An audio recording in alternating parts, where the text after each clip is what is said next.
Scène 5. Une fontaine dans un bois. Entre Perdican, lisant un billet. Trouvez-moi à midi à la petite fontaine. Que veut dire cela? Tant de froideur, un refus si positif, si cruel, un orgueil si insensible, et un rendez-vous par-dessus tout? C'est pour me parler d'affaires, pourquoi choisir un pareil endroit? Est-ce une coquetterie? Ce matin, en me promenant avec Rosette, j'ai entendu remuer dans les broussailles, et il m'a semblé que c'était un pas de biche. Y a-t-il ici quelque intrigue? Entre Camille. Camille. Bonjour, cousin. J'ai cru m'apercevoir, à tort ou à raison, que vous me quittiez tristement ce matin. Vous m'avez pris la main malgré moi, je viens vous demander de me donner la vôtre. Je vous ai refusé un baiser, le voilà. Elle l'embrasse. Maintenant, vous m'avez dit que vous seriez bien aise de causer de bonne amitié. Asseyez-vous là, et causons. Elle s'assoit. Perdican. Ai-je fait un rêve? Ou en fais-je un autre en ce moment? Camille. Vous avez trouvé singulier de recevoir un billet de moi, n'est-ce pas? Je suis d'humeur changeante. Mais vous m'avez dit ce matin un mot très juste. Puisque nous nous quittons, quittons-nous bons amis. Vous ne savez pas la raison pour laquelle je pars et je viens vous la dire. Je vais prendre le voile. Perdican. Est-ce possible? Est-ce toi, Camille, que je vois dans cette fontaine, assise sur les marguerites, comme au jour d'autrefois? Camille. Oui, Perdican, c'est moi. Je viens revivre un quart d'heure de la vie passée. Je vous ai paru brusque et hautaine, cela est tout simple, j'ai renoncé au monde. Cependant, avant de le quitter, je serais bien aise d'avoir votre avis. Trouvez-vous que j'ai raison de me faire religieuse? Perdican. Ne m'interrogez pas là-dessus, car je ne me ferai jamais moine. Camille. Depuis près de 10 ans que nous avons vécu éloignés l'un de l'autre, vous avez commencé l'expérience de la vie. Je sais quel homme vous êtes, et vous devez avoir beaucoup appris, en peu de temps, avec un cœur et un esprit comme les vôtres. Dites-moi, avez-vous eu des maîtresses? Perdican. Pourquoi cela? Camille. Répondez-moi, je vous en prie, sans modestie et sans fatuité. Perdican. J'en ai eu. Camille. Les avez-vous aimées? Perdican. De tout mon cœur. Camille. Où sont-elles maintenant? Le savez-vous? Perdican. Voilà en vérité des questions singulières. Que voulez-vous que je vous dise? Je ne suis ni leur mari, ni leur frère. Elles sont allées où bon leur a semblé. Camille. Il doit nécessairement y en avoir une que vous avez préférée aux autres. Combien de temps avez-vous aimé celle que vous avez aimée le mieux? Perdican. Tu es une drôle de fille. Veux-tu te faire mon confesseur? Camille. C'est une grâce que je vous demande, de me répondre sincèrement. Vous n'êtes point un libertin, et je crois que votre cœur a de la probité. Vous avez dû inspirer l'amour, car vous le méritez. Et vous ne seriez pas livré à un caprice.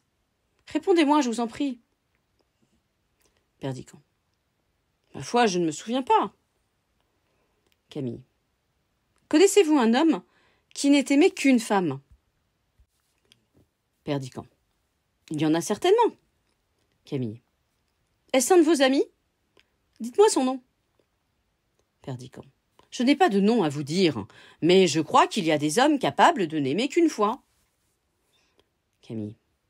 Combien de fois un honnête homme peut-il aimer? Perdican. Veux-tu me faire réciter une litanie ou récites-tu toi-même un catéchisme? Camille. Je voudrais m'instruire et savoir si j'ai tort ou raison de me faire religieuse. Si je vous épousais, ne devriez-vous pas répondre avec franchise à toutes mes questions et me montrer votre cœur à nu? Je vous estime beaucoup et je vous crois par votre éducation et par votre nature supérieure à beaucoup d'autres hommes. Je suis fâchée que vous ne vous souveniez plus de ce que je vous demande. Peut-être, en vous connaissant mieux, je m'enhardirai. Perdican. Où veux-tu en venir? Parle, je répondrai. Camille. Répondez donc à ma première question. Ai-je raison de rester au couvent? Perdican. Non. Camille. Je ferais donc mieux de vous épouser? Perdiccand. Oui. Camille. Si le curé de votre paroisse soufflait sur un verre d'eau, et vous disait que c'est un verre de vin, le boiriez-vous comme tel? Perdiccand. Non. Camille. Si le curé de votre paroisse soufflait sur vous, et me disait que vous m'aimerez toute votre vie, aurais-je raison de le croire? Perdiccand. Oui et non. Camille. Que me conseilleriez-vous de faire le jour où je verrai que vous ne m'aimez plus? Perdiccand. De prendre un amant. Camille. Que ferai-je ensuite le jour où mon amant ne m'aimera plus? Perdiccand. Tu en prendras un autre. Camille.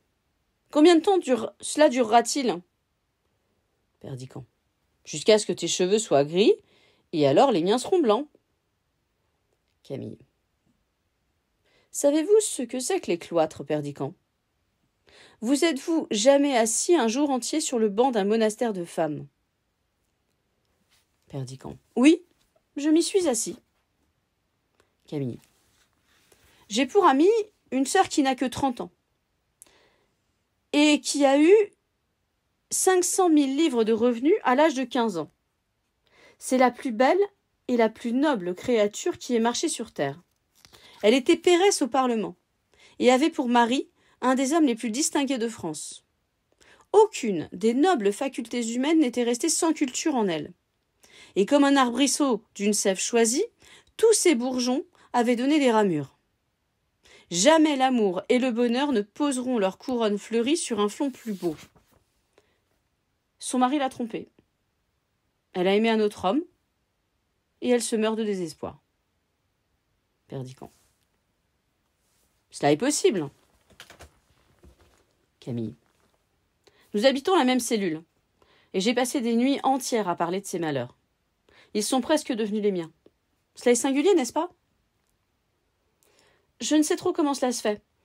Quand elle me parlait de son mariage, quand elle me peignait d'abord l'ivresse des premiers jours, puis la tranquillité des autres, et comme enfin tout s'était envolé, comme elle était assise le soir au coin du feu et lui auprès de la fenêtre, sans se dire un seul mot, comme leur amour avait langui, et comme tous les efforts pour se rapprocher n'aboutissaient qu'à des querelles, comme une figure étrangère est venue peu à peu se placer entre eux, et se glisser dans leurs souffrances. C'était moi que je voyais agir tandis qu'elle parlait. Quand elle disait « Là j'ai été heureuse, mon cœur bondissait », et quand elle ajoutait « Là j'ai pleuré, mes larmes coulaient ». Mais figurez-vous quelque chose de plus singulier encore. J'avais fini par me créer une vie imaginaire. Cela a duré 4 ans. Il est inutile de vous dire par combien de réflexions, de retours sur moi-même tout cela est venu. Ce que je voudrais vous raconter, comme une curiosité, c'est que tous les récits de Louise, toutes les fictions de mes rêves, portaient votre ressemblance. Perdiccand. Ma ressemblance? À moi? Camille. Oui, cela est naturel. Vous étiez le seul homme que j'eusse connu. En vérité, je vous ai aimé, Perdiccand. Perdiccand. Quel âge as-tu, Camille? Camille. 18 ans. Perdiccand. Continue, j'écoute. Camille. Il y a 200 femmes dans notre couvent. Un petit nombre de ces femmes ne connaîtra jamais la vie, et tout le reste attend la mort. Plus d'une parmi elles sont sorties du monastère comme j'en sors aujourd'hui, vierges et pleines d'espérance. Elles sont revenues peu de temps après, vieilles et désolées. Tous les jours, il en meurt dans nos dortoirs.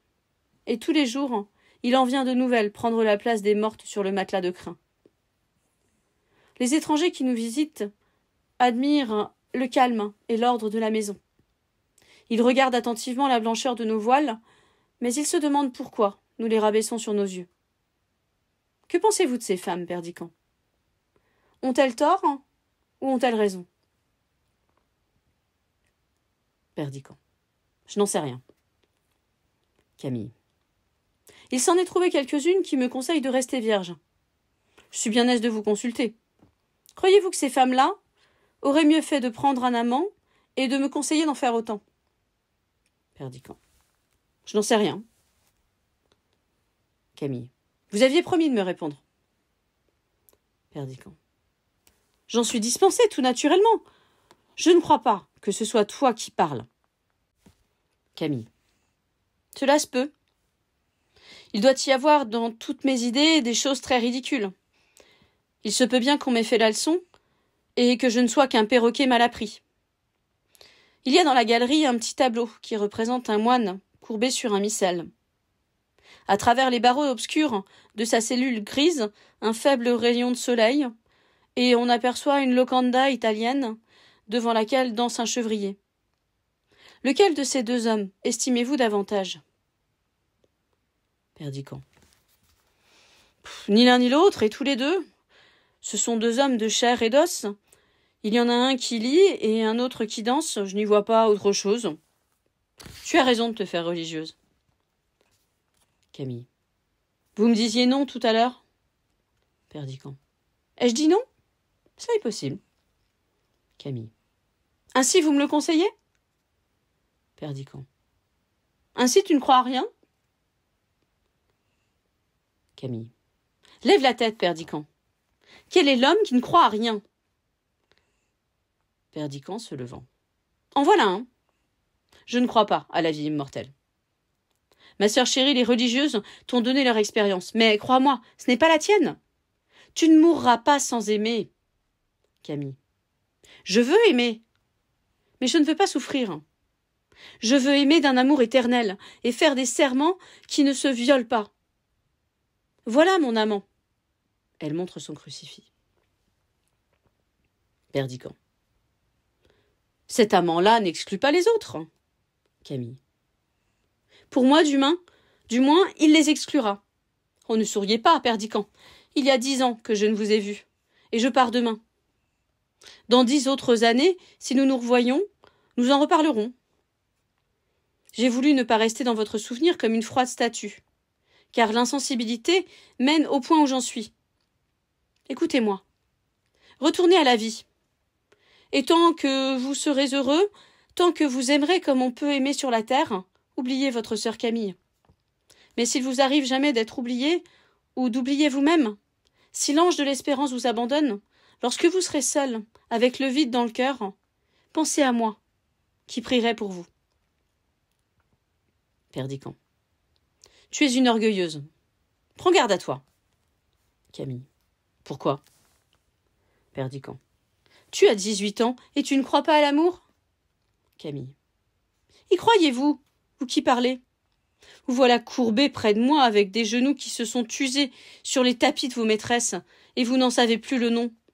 Vous avez pleuré des larmes de joie et des larmes de désespoir, mais vous saviez que l'eau des sources est plus constante que vos larmes, et qu'elle serait toujours là pour laver vos paupières gonflées. Vous faites votre métier de jeune homme, et vous souriez quand on vous parle de femme désolée. Vous ne croyez pas qu'on puisse mourir d'amour, vous qui vivez et qui avez aimé. Qu'est-ce donc que le monde? Il me semble que vous devez cordialement mépriser les femmes, qui vous prennent telles que vous êtes, et qui chassent leur dernier amant pour vous attirer dans leurs bras, avec les baisers d'un autre sur les lèvres. Je vous demandais tout à l'heure si vous aviez aimé. Vous m'avez répondu comme un voyageur à qui l'on demanderait s'il a été en Italie ou en Allemagne, et qui dirait « Oui, j'y étais ». Puis qui pensera aller en Suisse ou dans le premier pays venu. Est-ce donc une monnaie que votre amour, pour qu'il puisse passer ainsi de main en main jusqu'à la mort? Non, ce n'est même pas une monnaie, car la plus mince pièce d'or vaut mieux que vous. Et dans quelques mains qu'elle passe, elle garde son effigie. Perdiccand. Que tu es belle, Camille, lorsque tes yeux s'animent. Camille. Oui, je suis belle, je le sais. Les complimenteurs ne m'apprendront rien. La froide nonne qui coupera mes cheveux pâlira peut-être de sa mutilation. Mais ils ne se changeront pas en bagues et en chaînes pour courir les boudoirs. Il n'en manquera pas un seul sur ma tête lorsque le fer y passera. Je ne veux qu'un coup de ciseau, et quand le prêtre qui me bénira me mettra au doigt l'anneau d'or de mon époux céleste, la mèche de cheveux que je lui donnerai pourra lui servir de manteau. Perdiccand. Tu es en colère en vérité. Camille. J'ai eu tort de parler. J'ai ma vie entière sur les lèvres. Oh, Perdican, ne raillez pas. Tout cela est triste à mourir. Perdican. Pauvre enfant. Je te laisse dire et j'ai bien envie de te répondre en un mot. Tu me parles d'une religieuse qui me paraît avoir eu sur toi une influence funeste. Tu dis qu'elle a été trompée, qu'elle a trompé elle-même et qu'elle est désespérée. Es-tu sûre que si son mari ou son amant revenait lui tendre la main à travers la grille du parloir, elle ne lui tendrait pas la sienne? Camille. Qu'est-ce que vous dites? J'ai mal entendu. Perdican. Es-tu sûre que si son mari ou son amant revenait lui dire de souffrir encore, elle répondrait non? Camille. Je le crois. Perdican. Il y a 200 femmes dans ton monastère, et la plupart ont au fond du cœur des blessures profondes. Elles te les ont fait toucher, et elles ont coloré ta pensée virginale des gouttes de leur sang. Elles ont vécu, n'est-ce pas? Et elles t'ont montré avec horreur la route de leur vie. Et tu t'es signé devant leurs cicatrices, comme devant les plaies de Jésus. Elles t'ont fait une place dans leur procession lugubre, et tu te serres contre ces corps décharnés avec une crainte religieuse, lorsque tu vois passer un homme. Es-tu sûr que si l'homme qui passe était celui qui les a trompées, celui pour qui elles pleurent et elles souffrent, celui qu'elles maudissent en priant Dieu, es-tu sûr qu'en le voyant, elles ne briseraient pas leurs chaînes pour courir à leur malheur passé et pour presser leur poitrine sanglante sur le poignard qui les a meurtries? Oh mon enfant, sais-tu les rêves de ces femmes qui te disent de ne pas rêver? Sais-tu quels noms elles murmurent quand les sanglots qui sortent de leurs lèvres font trembler l'hostie qu'on leur présente? Elles qui s'assoient près de toi, avec leur tête branlante, pour verser dans ton oreille leur vieillesse flétrie. Elles qui sonnent, dans les ruines de ta jeunesse, le tocsin de leur désespoir. Et qui font sentir à ton sang vermeil la fraîcheur de leur tombe. Sais-tu qui elles sont? Camille. Vous me faites peur. La colère vous prend aussi. Perdican. Sais-tu ce que c'est que des nonnes, malheureuses filles? Elles qui te représentent l'amour des hommes comme un mensonge, savent-elles qu'il y a pire encore, le mensonge de l'amour divin? Savent-elles que c'est un crime qu'elles font de venir chuchoter à une vierge des paroles de femme? Ah, comme elles t'ont fait la leçon! Comme j'avais prévu tout cela quand tu t'es arrêté devant le portrait de notre vieille tante. Tu voulais partir sans me serrer la main. Tu ne voulais revoir ni ce bois, ni cette pauvre petite fontaine qui nous regarde tout en larmes. Tu reniais les jours de ton enfance, et le masque de plâtre que les nonnes t'ont plaqué sur les joues me refusait un baiser de frère. Mais ton cœur abattu, il a oublié sa leçon, lui qui ne sait pas lire. Et tu es revenu t'asseoir sur l'herbe où nous voilà. Eh bien, Camille, ces femmes ont bien parlé. Elles t'ont mise dans le vrai chemin. Il pourra m'en coûter le bonheur de ma vie, mais dis-leur cela de ma part. Le ciel n'est pas pour elles. Camille. Ni pour moi, n'est-ce pas? Perdican. Adieu, Camille. Retourne à ton couvent. Et lorsqu'on te fera de ces récits hideux qui t'ont empoisonné, réponds ce que je vais te dire. Tous les hommes sont menteurs, inconstants, faux, bavards, hypocrites, orgueilleux et lâches, méprisables et sensuels. Toutes les femmes sont perfides, artificieuses, vaniteuses, curieuses et dépravées.